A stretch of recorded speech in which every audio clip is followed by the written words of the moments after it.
ሰላም ነሽ? እንዴት ነሽ? ስራ ላይ ነሽ?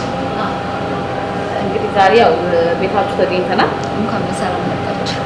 የተወደዳችሁ ተመልካቾቻችን እንደምሰምታችኋል፣ ሳምንታዊ እንግዳ ፕሮግራማችን ነው ጀምራ። እንግዲህ የዛሬው እንግዳ ፕሮግራማችንን ወደ እናንተ የምናደርስላችሁ እዚህ ከሪማን የሕክምና ምርመራ ማዕከል ውስጥ ነው የምንገኘው። እንግዲህ ሪማን ሰሞኑን ነው በቅርብ የተመረቀውና ምን አይነት አገልግሎት ይሰጣል፣ ለህብረተሰቡስ ምን አይነት ጠቀሜታ ይኖረዋል፣ በሕክምናው ዘርፍ ህብረተሰቡን በምን አይነት መልኩ ያገለግላል የሚለውን ከሪማን ባለቤት ጋር ከአቶ ሙኒብ ጋር ቆይታ እናደርጋለን። አሁን ግን በአጠገቤ የህክምና ባለሙያ ትገኛለች። ከእሷ ጋር ስለ ማሽነሪዎቹ የተወሰነ ቆይታ የምናደርግ ይሆናል። አብራችሁን ሁኑ። ስላገኘሁሽ ደስ ብሎኛል። እስቲ ስምሽን? እሺ፣ ስሜ ጸገነት በላቸው እባላለሁ። የሪማን ሜዲካል ላቦራቶሪ ቴክኒካል ማኔጀር ነኝ። ሪማን ሜዲካል ላቦራቶሪ በጣም ሰፊ የሆኑ አገልግሎቶች ይሰጣሉ። ከነሱም የምጀምርልሽ ሰፊ አገልግሎቶች እንሰጣለን። የሁሉንም አገልግሎት እኛ ጋር የሌለ ምንም አይነት አገልግሎት የለም። ከመጀመሪያ ስንጀምር ኬሚስትሪ፣ ይሄ ኬሚስትሪ ቤስ 240 ሜንድሬ ኬሚስትሪ ማሽናችን ነው። በጣም ብዙ አገልግሎቶች ይሰጣል። እነሱም የጉበት፣ የኩላሊት፣ የቆሽት እና የተለያዩ ቴስቶች ይሰጣል። ለምሳሌ የጉበት ስንል የኤሲቲ፣ ኤልቲ፣ ኤልፒ እነዚህን አይነት ቴስቶች እንሰራለን። የኩላሊት ደግሞ ኬራቲን እና ዩሪያ እንሰራለን። ይህ ማሽን ከዚህ ቀደም ሀረር ላይ የለም ወይስ እንዴት ነው? ብዙ አይገኝም? ዋጋው የምርመራ ዋጋው እንዴት ነው? በጣም ውድ ነው? የምርመራ ዋጋ ያው ብዙም ውድ አይደለም። ሀረር ውስጥ አሉ ብዙ ቦታዎች አሉ። ግን ይሄ ለየት የሚያደርገው ያው እያንዳንዱ ቤስ እንትናቸው ነው ዲፍረንስ የሚኖረው። ቤስ 240 ቤስ 100 ቤስ ታች እንትኑ ይሄ ቁጥራቸው በተለያየ ቁጥር የሚሰጡት የሚሰሩት የፔሸንት እንትን የሳምፕል መጠንና ኳሊቲያቸው በዛው ዲፍረንስ ይኖረዋል ማለት ነው። እንግዲህ አሁን ይሄ የምርመራ ማዕከል መከፈቱ ለህብረተሰቡ ምን አይነት ጠቀሜታ ይኖራል? እንዴ በጣም ምንም ጠቀሜታ ይኖራል። የመጀመሪያው ምንድነው? አንደኛ አብዛኛው ቴስቶች አሁን ሀረር ውስጥ አልነበሩ። አይሲኤል ላክና ሌሎች አዲስ አበባ ሄደው በሳምንቱ ምናምን ነው የሚደርሰው። እኛ ግን እዚህ በ60 ደቂቃ እናደርሳለን። ስለዚህ ይሄ አንደኛ ሰዎች ከእንግልት አተርፈናል ማለት ነው። ስለዚህ ይሄ ነው ሌላ ጥቅም ማለት ነው። ሌላኛው ማሽናችን ይሄ የሆርሞን ማሽን ነው። ሴል 1000 ኤምኤንዋይ እንለዋለን። በጣም ትልቁ ማሽናችንና ሂውጅ ማሽናችን ይሄ ማሽን ነው። በጣም ብዙ ቴስቶችን ይሰራል። የሆርሞን ቴስት ይሰራል፣ ቲዩመር ማርከር ይሰራል እና ሌሎችንም ኢንፌክሽየስ ዲዚዞችን ቴስት የምናደርግበት ማሽናችን ነው ማለት ነው። ሞር እኛ ላቦራቶሪያችን ለየት የሚያደርገው ነገር ምንድን ነው?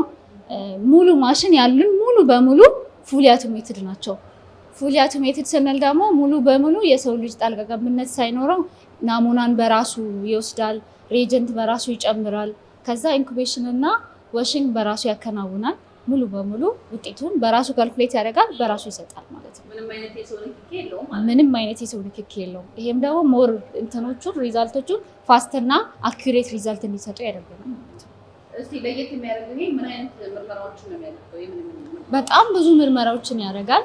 የካንሰር ቴስቶች ምርመራ ያደርጋል። የዲኤንኤ ቴስቶች፣ ቫይራል ሎድ እንደ የኤችአይቪ፣ የሄፓታይተስ ቢ እና ሲ እና ሆርሞን ሙሉ ሆርሞንና ቲኤስኤች የታይሮይድ ቴስቶችን እና የሀርት ቴስቶችን ሙሉ በሙሉ ይሰራል ማለት ነው።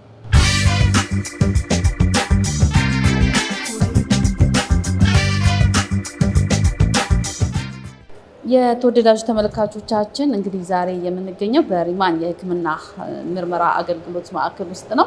እንግዲህ በዚህ በማዕከል ውስጥ የተለየ ነገር ህብረተሰቡን የሚጠቅምና ከድካምም ከዋጋም አንጻር ተመጣጣኝ የሆነ ማሽኖችን ይዘው መጥተዋል። እንግዲህ ከየሪማን ባለቤት አቶ ሙኒብ ምን አነሳሳው ይህንን ማሽን ለማምጣት? ይህንንስ የሕክምና የምርመራ ማዕከል ለመክፈት ምን አነሳሳው? ቀደም ሲል እንግዲህ አቶ ሙኒብ በፖሊስ ሰራዊት ውስጥ ይሰራ ነበርና ከዛ ተነስቶ ወደ ጤናው ምን አሸጋገረው የሚለውን ለህብረተሰቡስ የሚጠቅሙ አገልግሎት ምንድነው የሚለውን ከአቶ ሙኒብ ጋር ቆይታ የማድረግ ይሆናል። አሁንም በድጋሚ አብራችሁ ነው። ሪማን የሕክምና ምርመራ አገልግሎት መስጫ ማዕከል ውስጥ ነው የምንገኘው። ቀደም ሲል የተለያዩ ማሽኖችን አዳዲስ ማሽኖችን ለህብረተሰቡ ምን አይነት አገልግሎት የሚሰጡ ማሽኖችን እና ህብረተሰቡ በምን አይነት መልኩ ይጠቀማሉ የሚሉትን ከሕክምና ባለሙያ ጋር ቆይታ አድርገናል። አሁን ደግሞ አጠገብ የሚገኙት የሪማን ባለቤት ወይም መስራች አቶ ሙኒብ ጋር ነው ቆይታ የምናደርገው። ከምን ተነስተው ወዴት ደረሱ? መነሻቸውስ ይህንን ስለመክፈት ምን አነሳሳቸው የሚለውን እና ስለሳቸው የህይወት ስራ የህይወት ተሞክሯቸውን እያነሳን ወደ እናንተ የምናደርስ ይሆናል። አብራችሁ ነው። አቶ ሙኒብ ስላገኙ በቅድሚያ በጣም ደስ ብሎኛል። ጊዜ ፈቃደኛ ሆነ ለኢንተርቪው በመምጣትን ከልብ አመሰግናለሁ። በቅድሚያ ለተመልካቾቻችን አቶ ሙኒብ ማን ነው? የተወለዱት ከልጅነት ጀምሮ በኋላ አይሻልም?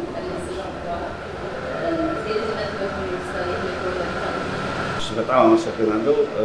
ሙኒብ አብዱረዛቅ አዱስ እባላለሁ። በሐረሪ ክልል በአሚርጉር ወረዳ ከዙ ሰፈር ትልቁ መስጊድ ከሚባለው አካባቢ ነው የተወለድኩት። አንደኛ ደረጃ ትምህርት ቤት አባድ ነው የተማርኩት። ሁለተኛ ደረጃ ትምህርቴን ጁኒየር ነው የጨረስኩት። በመቀጠልም የፖሊስ ሳይንስ በመማር ለ18 ዓመት አገልግያለሁ። ከዛ በመቀጠል ወታደር ቤት ውስጥ ሆኜ 1997 ላይ ያው ትዳር ይዤ አሁን የ3 ልጆች አባት ነኝ። ሪማን የተከፈተው እዚሁ አካባቢ ነው የተወለድኩበት አካባቢ ሪማን የተከፈተው እዚሁ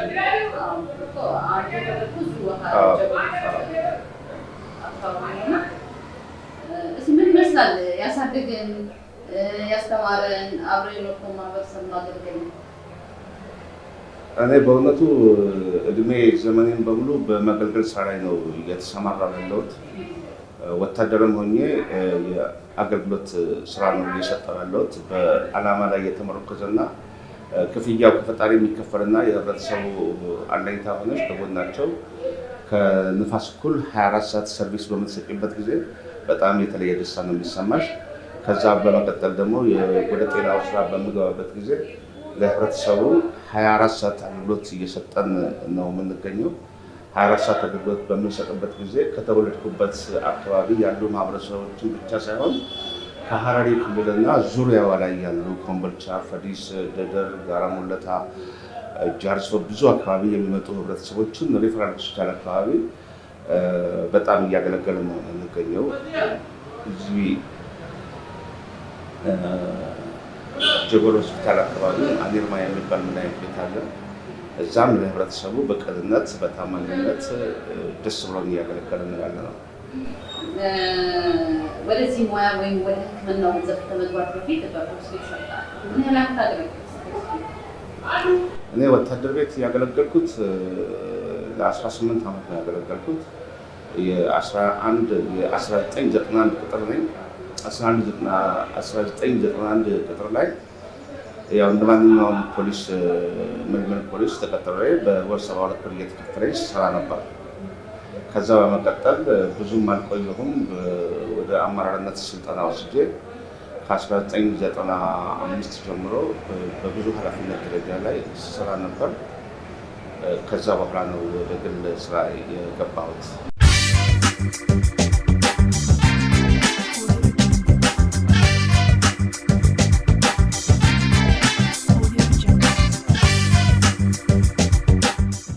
ምን ይመስላል? ወደ ጤናው ሙያ የገባህበት አጋጣሚ፣ ወደዚህ ስራው የገባህበት ምን ይመስላል? እንዴት ጀመረ? አዎ የፖሊስ ሳይንስ እና የጤናው ዘርፍ በጣም የተለያዩ ዘርፎች ናቸው። ግን ሁለቱንም አንድ የሚያደርጋቸው ለህብረተሰቡ አገልግሎት መስጠት ነው። ለህብረተሰቡ አገልግሎት በምንሰጥበት ጊዜ አንድ የሚያደርጋቸው ባህሪያቶች አሉ። አሁን ኦፕሬሽን ብለን በምንጠራበት ጊዜ ፖሊስ ቤት ውስጥ የተለየ ስራ የሚሰራበት ልዩ ስራ ነው። እዚህ ውስጥ ደግሞ ኦፕሬሽን ተብሎ ሲጠራ የተለየ እንትን ነው ያለው። አንድ የሚያደርጋቸው ደግሞ ሁለቱም 24 ሰዓት ሰርቪስ ነው የምትሰጪው። በድንገተኛ ጊዜ ነው ሰው የሚታመመው፣ በድንገተኛ ጊዜ ነው በዛ ላይም አደጋ የሚደርስበት እና ሁለቱም ፈልገው አይደለም የሚመጡት፣ ተቸግረው ነው የሚመጡት። ጤናቸውን ፍለጋና ህይወታቸውን ፍለጋ ነው የሚመጡት። በዚህ ዘርፍ ላይ እኔ ወደ ጤና ስራ ልገባ የቻልኩበት ዋና ምክንያት ወታደር ቤት እየሰራሁ እያለ በጣም ብዙ በኃላፊነት ቦታዎች ላይ ስራ ነበር። እየሰራሁ እያለ ለህብረተሰቡ በምታገልግልበት ወቅት ቤተሰቦችሽ እየተጎዱ ያለ ጥቅምሽ፣ ፋይዳሽ፣ ኢንትረስትሽ ለባንዲራሽ እና ለሀገርሽ ለወገንሽ በምትደርሽበት ጊዜ ደስተኛ ሆነሽ ነው የምትገቢ፣ ግን ብር የለሽ። እኔ በዛን ጊዜ በሰራሁበት ጊዜ የተሰራሁት ስራ በብር አይታመንም። ይሄ በብር ይታመናል፣ ደሞዙ ይታወቃል፣ የተለየ ነገር የለውም። ግን እዛ ላይ ህይወትሽን ሰጥተሽ መሰረት ተሸክመሽ ነው የምትሰሪው። በዛን ሰዓት ከሶስቱ ልጆቼ መሀል አንደኛው ታመመና ማስታመም አልቻልኩም። በዚህ ሰዓት አጠቃላይ ወደ ሕክምና ስራ ልገባበት የቻልኩት ዋና ምክንያት ቤተሰቦቼ እየተጎዱ ስለነበረ ያ ልጄ በታመመበት ቦታ፣ በተጎዳበት ቦታ፣ በሞተበት ቦታ ላይ በዚሁ የስራ ዘርፍ ውስጥ እኔም ህብረተሰቡ አገልግሎት ውስጥ በሚል በዚሁ ስራ ላይ ተሰማርቻለሁ።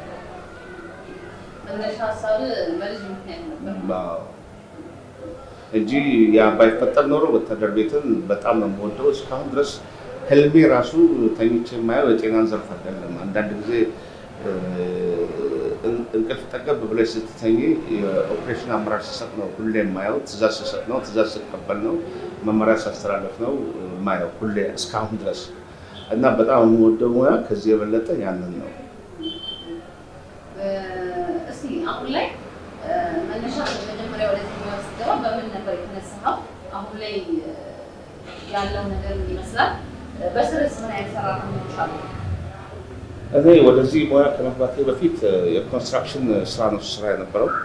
የኮንስትራክሽን ስራ ላይ በጣም ብዙ ቦታዎች ሰርቻለሁ። አለማያ ሰርቻለሁ። አለማያ ዩኒቨርሲቲ አዲሱ አለማያ ዩኒቨርሲቲ ስታዲየም ውስጥ ኮንስትራክሽን ስራ ሰርቻለሁ።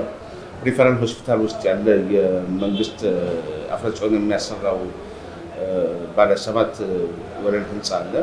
እዛ ላይ በግብአት አቅራቢነት እና በአንዳንድ ሙያዎች ላይ ሰርቻለሁ።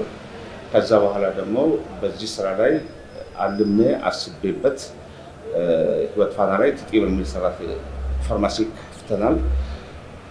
በመቀጠል አኒርማ የሚለውን ሁለቱም የልጆቼ ስም ነው። ሪማንም አኒርማም ትጤንም እዚህ ትጤምን ከፍተናል።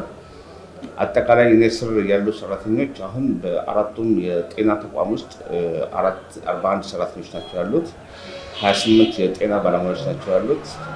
28 ጤና ባለሙያ፣ አካውንታንት አለ፣ ሂሳብ ሰራተኛ አለ፣ ጽዳት አለ፣ ዘበኛ አለ። እነዚህ ሁሉ አካቶ እኔን ጨምሮ 41 ሰራተኛ ነው እዛ ውስጥ ያለው። እኔም ራሴ እንደ ደሞዝ ተከፋይ ነኝ። ለራሴ እየከፈልኩ ነው የምሰራው።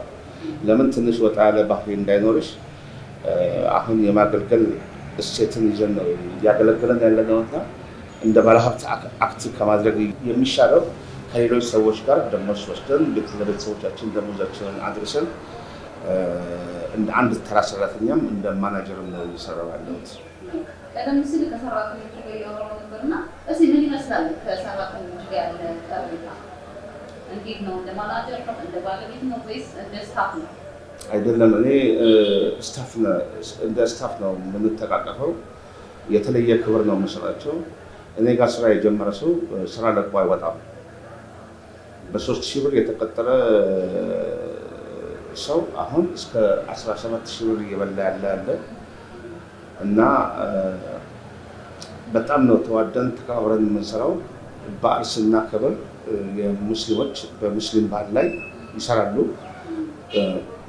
ክርስቲያኖች ይሰራሉ በሙስሊም በዓል ላይ።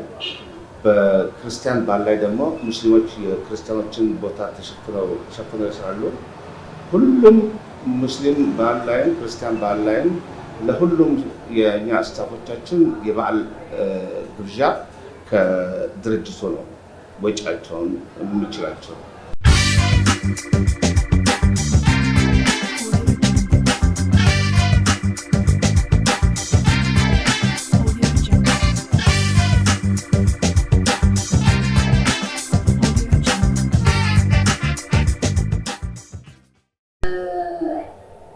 በጎ እርዳታ የምታደርጉላቸው ሰዎች እንዳሉ ቀደም ሲል ሰምቻለሁ፣ ተማሪዎችን ጨምሮ።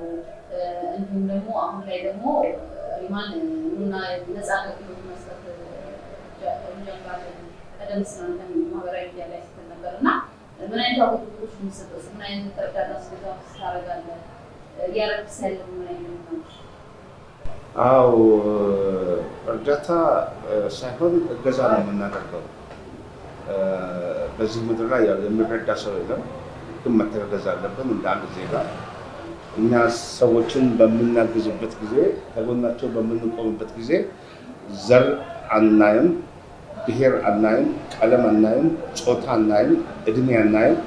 መረዳት ያለበት ሰው አስፈላጊውን ነገር በጤና ተቋማችን ውስጥ የሚያስፈልገውን ነገር እንሰጣለን። ይሄ የቆየ ተግባር ነው። አሁን ደግሞ ጥሪ ባለፈው ያደረግንላቸው ለሁሉም የጤና ጣቢያዎች ደብዳቤ ጽፈናል። የአቅመ ደካሞች ለሆኑት መታከም ለማይችሉ የጤና መድን ለሌላቸው ለ9 ወረዳ ለሁለቱም ሆስፒታል ደብዳቤ ጽፈን ነፃ ሰርቪስ እንደምንሰጣቸው ነግረናል። በተጨማሪ ደግሞ የዲያቤቲክና የሃይፐርቴንሽን በሽተኞች እድሜያቸው ከ50 ዓመት በላይ ለሆኑት እና ለህፃናት የልብ በሽታን ጨምሮ ይሄ 3 በሽታ ላለባቸው ሰዎች ኮንቲኒስሊ በቋሚነት የአንድ ወር መድኃኒት ሁሌ እኛ ጋር እንዲጠቀሙ ለጀጎል 100 ሰው ከጀጎል ውጭ 100 ሰው ጥሪ አቅርበናል።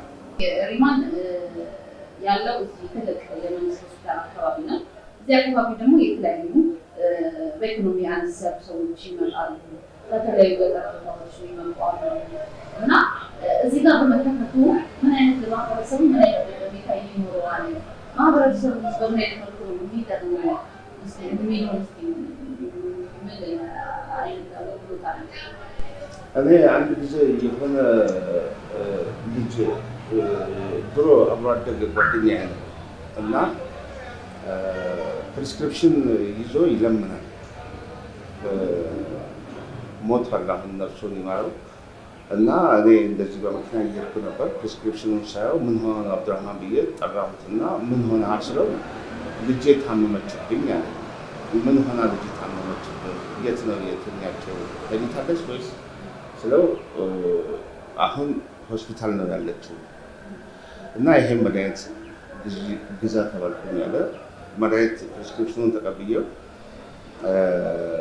ማነች የልጅ ስም ብዬ ለማጣራት ሞከርኩ። ያው ይሄ ወታደር ቤት ውስጥ የለመድኩት እንትን ስለሆነ ይሄ ወርቃ ወርቅ ጥያቄዎች አሉ። ስጠይቀው የልጁን ስም አጣ። የአባቱ ስም ፕሪስክሪፕሽን ላይ እያየሁት ነው እና በጣም አዘንኩና አስገብቼ አስፈላጊውን ድጋፍ አደረግኩለት እና ብር ይዘሽ ወደ ቤት ከመግባት የበለጠ ለሰዎች ድጋፍ ስታደርጊ በጣም የተለየ ደስታ ይሰማሻል።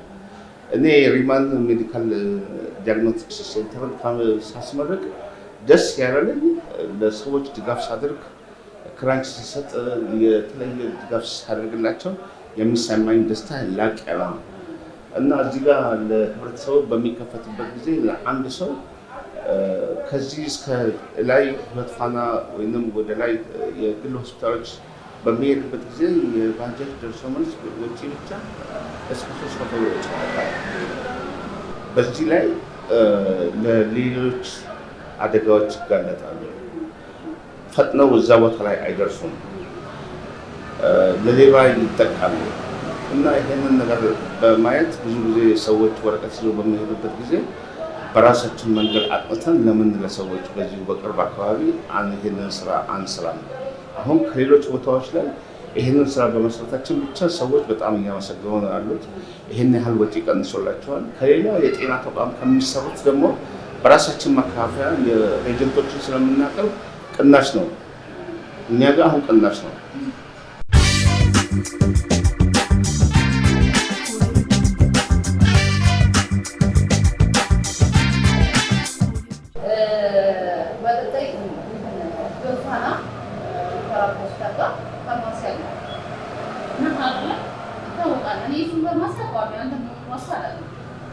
ላይ 24 ሰዓት አገልግሎት ነው የሚሰጠው እና ለሊት ላይ ሁሌ ለሊት ሙሉ ክፍት ነው ፋርማሲ። እስቲ ማታ ማታ ሁሌ መስራት ይከብዳል። ደግሞ ራስን ጊዜ የሚሰራው ለሊት የመስራቱን ነገር እንዴት አሰብከው? እኔ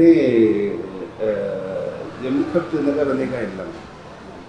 እኔ ጋር ሁሉም ነገሮች ቀለል አድርጌ ነው የማያቸው። የተማርኩትም የወታደራዊ ስልጠና ህብረተሰቡን ለማገልገል በቁርጠኝነት ነው የምትሰሪው። የምንማርባቸው ቦታዎች፣ የምንሰለጥንባቸው ቦታዎች አንድ ቦታ ላይ ቁጭ ብለሽ ለመስራት ለህብረተሰቡ የጤና አገልግሎት ለመስጠት ለእኔ አልከበደኝም። 10 ዓመት ግን 24 ሰዓት ሰርቻለሁ። ለ10 ዓመት ያለማቋረጥ ቤቴን፣ ሚስቴን፣ ልጆችን ጥዬ አንዳንድ ጊዜ ለሊት 10 ሰዓት ላይ ነው ቤት የምሄደው እና በዛን ጊዜ በምታገለግልበት ጊዜ የሆነ ውስጥሽ የነበረ ጥንካሬ ወደ ራስሽ ቢዝነስ በሚመጣበት ጊዜ፣ ወደ ራስሽ ሰርቪስ በምትመጪበት ጊዜ በፍጹም መድከም የለብኝም በሚል ነገር ይሄንን ነገር ለህብረተሰቡ አገልግሎት ያለኝን ጉልበት እየሰጠው ያለው እና ለሊት በምትሰሪበት ጊዜ ከብዙ ሀገር ነው ሰው የሚመጣው። እዛ ቦታ ላይ ፋርማሲ ክፍት ነው በሚል ነገር አንዳንድ ሰዎች ደግሞ ሰው አደጋ ሲደርስባቸው፣ የተለየ ችግር ሲደርስባቸው ማንም ሰው የሚያውቃቸው ሰው የለም። ማንም ብር የሚሰጣቸው ሰው የለም። ብሩ በአካውንታቸው ውስጥ ኖሮ ሞባይላቸውን ጥለው የተለያየ ነገር ሆነው አገልግሎት የምንሰጥበት ሁኔታ ነው ያለው። እጃቸው ላይ ብር ኖሮ የመግዛት አቅሙ የሌላቸው ሰዎች አሉ። ብር ሳይኖራቸው የመግዛት አቅም የሌላቸው ሰዎች አሉ። የመግዛት አቅም እያላቸው እጃቸው ላይ ብር የለም በወቅቱ እና ብዙ ሰዎች የዚህ አይነት አገልግሎት በምንሰጥበት ጊዜ የጠበቀ ወዳጅ አድርገውኝ በጣም ከኔ ጋር እስከ ቤተሰብ የሆኑ በጣም ብዙ ሰዎች ናቸው ያሉት። አባታዊ ጠረጴዛ ነው ይመስላል እና በትርፍ ጊዜያቸው ልጆች አንተ ይሰራሉ መሰለኝ። በምን አይነት መልኩ ነው የምትሰራው? አዎ ልጆችን አሰራቸዋለሁ። ልጆችን በማሰራበት ጊዜ ተቀጥረው ነው እኔ ጋር የሚሰሩት። አንዷ አሁን 11ኛ ክፍል ናት፣ አንዷ 10ኛ ክፍል ናት። 8ኛ ክፍል ሆነው ነው የጀመሩት። በሚሰሩበት ጊዜ የጤናውን ስራ እየተመለከቱ ማስታወት ማጥራት፣ ብር መቀበል፣ የመድኃኒቶችን ስም መልመድ፣ ለህብረተሰቡ በምን አይነት አፕሮች መነጋገር እንዳለባቸው ከጤና ባለሙያዎች ጋር መመልከት እና የተጀመረላቸው በሳምንት 100 ብር ነው ሲሰጣቸው የነበረው። በጣም በዝቶባቸው ምን እናደርጋለን ብለው የ100 ብር የማያልቅበት ጊዜ ነበረ። እያደጉ በሚሄዱበት ጊዜ አልበቃንም ማለት ጀመሩ። 100 ብር ጨመርኩላቸው እና እስከ 1000 ብር ሆነላቸውና መጨረሻ ላይ አልሆነም። ይሄ ብር መጀመሪያ ሲከፈለን የበቃን ይመስለን ነበር። እኔም የመንግስት ስራ እየሰራው እንደዚህ ብር እየተጨመረልኝ ደስ እያለኝ እናንተ በምትመጡበት ጊዜ አልበቃ እያለኝ ተቸግሬያለሁ እና ለማስተማር የፈለኩት ነገር ተሳካልኝ ብዬ ልጆችን አመስግኜ እስካሁን ጭምር ከኔ ጋር ይሰራሉ። አሁን በዋናነት ምን አይነት ማሽኖች ነው? አሁን እዚህ ማሽን አጠቃላይ የጤና ምርመራ እስከ ካንሰር የሚመረምሩ ብዙ ማሽኖች ናቸው አሉት። ከሌሎች በጣም የቆዩ የጤና ተቋማት ጋር ሊወዳደር የሚችል ከነሱ የሚበልጥ ነው እንጂ የማያንስ ማሽኖች፣ ዘመናዊ ማሽኖች ናቸው እዚህ ያሉት። እኛ ሰርቪስ በምንሰጥበት ጊዜ ብራችንን ሳይሆን ኳሊቲያችንን ጭምር ነው የምናየው። እኛ እየሰራን ያለነው አሁን ለብር አይደለም፣ አገልግሎት ለመስጠት ነው። አገልግሎት በምንሰጥበት ጊዜ ከሌላ ጤና ተቋማት ጋር የተለየ ግንኙነትም አለን። የተለየ ከነሱ ጋር ኮምፒተንት ሊሆን የሚችሉ ማሽኖች ናቸው ያሉት፣ ይበልጣሉ እና ለቀጣይ አሁን እኛ ይሄንን ጤና ተቋም ሪማን በሚል የብራንድ ስም እየቀየር ነው። እዛ ትጢም ነው፣ እዚህ አዴርባ ነው። ሪማን የሚል ስም ደግሞ የቤተሰቦቻችን የሙሉ ስም ነው እና አሁን ሁሉንም የአገልግሎቶች በአንድ ቦታ ላይ ለመስጠት በኢንቨስትመንት ጠይቀን አሁን ቦታ ልንረከብ ነው። ዲያግኖቲክስ ማዕከሉ ብቻ ሳይሆን ትልቅ ሪማን የሚል ሆስፒታል ግራንድ ፕላስቲክስ ሁሉ ነገር ፕሮሰሱን ጨርሰን በዝግጅት ላይ ነው ያለነው። በዛን ጊዜ ለህብረተሰቡ የምንሰጠው ሰርቪስ የታወቀ ብራንድ የታወቀ ስም ባለው እነዚህ የጤና ባለሙያዎችን አስተባብረን አስፈላጊውን ድጋፍ ለህብረተሰቡ ለማድረግ ከህብረተሰቡ ጎን ነው። አንተ ብዙ አመት የስራ ልምድ አለ፣ ብዙ ነገር አለ፣ ግን እኔ ሁሉንም ልደርስ አልችልም እና ምትለው ነገር ካለ ይሻላል። አዎ ብዙ ጊዜ ምንም እንደዚህ ነገር ማብዛት ደስ አይለኝም፣ ግን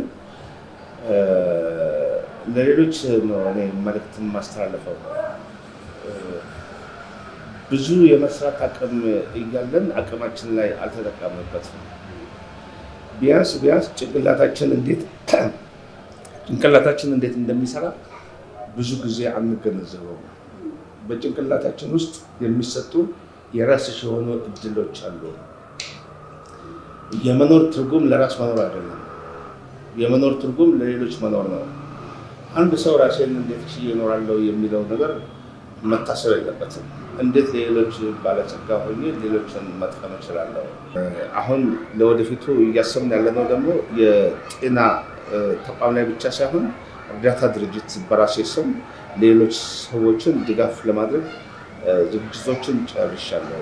ለምን ይሄ ሁሉ ሰው የምረዳ ከሆነ ለምን ወደ አንድ ተቋም አላመጣውም? ተቋሜ እውቅና ማግኘት አለበት በሚል ነገር ይሄንንም እየሄድንበት ነው ያለነው። ሌላ ከእናንተ ጋር የነበረን ቆይታ በጣም ደስ ብሎኛል። አመሰግናለሁ።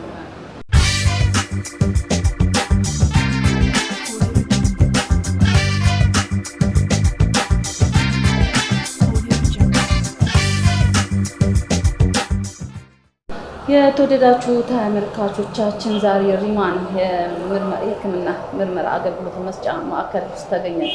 ስለ ሪማን ምን አይነት አገልግሎት ነው ለህብረተሰቡ ይዞ የመጣው የሚለውንና የሪማን ባለቤትና መስራች የሆኑትን ከአቶ ሙኒብ ጋር እንግዲህ ከምን ተነስተው እዚህ እንደደረሱ ሀሳባቸው መነሻ ሀሳባቸው ምን ይመስል ነበር እና አብዛኛውን ጊዜ ደግሞ የተለያዩ ማህበረሰብ ክፍሎችን በተለይ በጤናው ዘርፍ ነፃ ሕክምና አገልግሎት እንዲሰጡ ድጋፍ እያደረጉ ይገኛሉ። እኛም ይህንን ሀሳባቸውን ይዘን ነበር እስካሁን ከአቶ ሙኒብ ጋር ቆይታ ያደረግነው። ተመልካቾቻችን የዛሬ ፕሮግራማችን በአጠቃላይ ይህንን ይመስል ነበር። ሳምንት በሌላ ፕሮግራም በሌላ እንግዳ እስከምንገናኝ ድረስ ሳምንቱ የቸር ይሁንላችሁ።